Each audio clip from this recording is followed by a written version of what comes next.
Hey there, I recently did a 2, 3, 4 day hike on the Appalachian Trail, and I wanted to go over some of the things that worked for me and also some of the things that didn't work, some lessons learned. I actually got taken out of the game and wasn't able to finish. I was trying to do 60 miles for my 60th birthday and ended up getting in 40.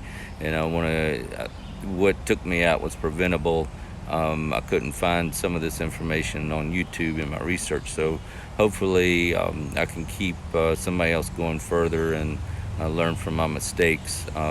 First, I want to go over what worked for me.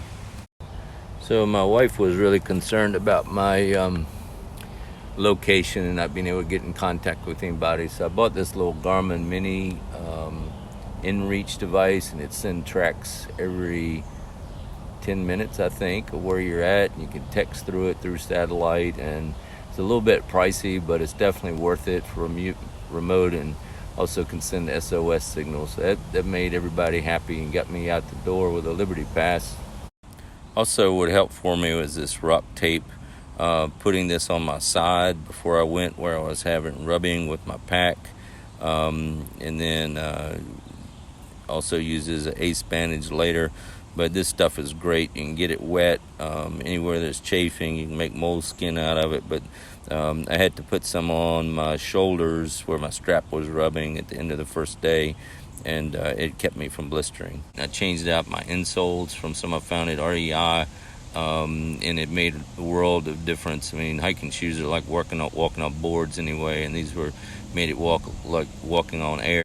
Another thing that worked good for me was this Collapsible Cup. It just breaks down really small. You can dip into a creek and dump water on your head, or I would siphon water out of that and put it into the bag for filtration.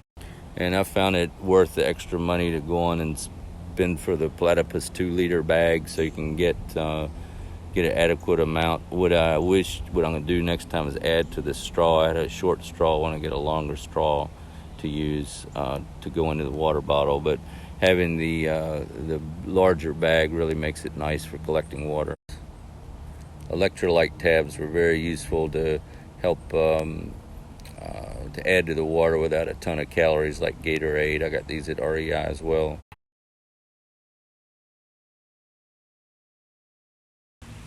So it was my knee that took me out of the game. I twisted it in the night going to the latrine in the dark, and at about mile 12.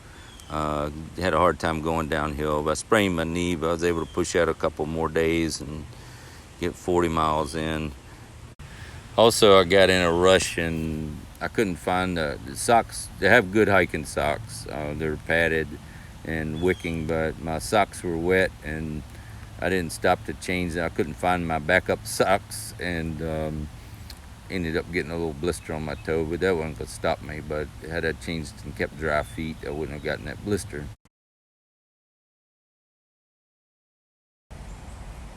So I'm probably going to lose this big toenail, and the little toenail might live. I don't know. But these things get banging on. My toenail was just a little beyond the end of my toe. It's the first thing to strike. So clip your toenails back real good and carry clippers with you, because it can make a difference.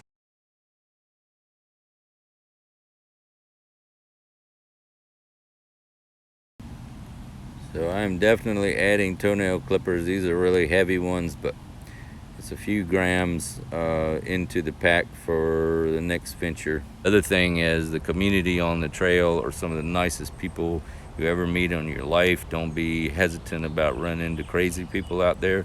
The crazy people are around us here in society. The trail is like where the nice people are. You won't find trash. Everybody's looking out after each other. Just go get in the woods and enjoy God's creation. All right, hope a few of those tips helped, and you'll be safe out there. Bye-bye. Go hiking.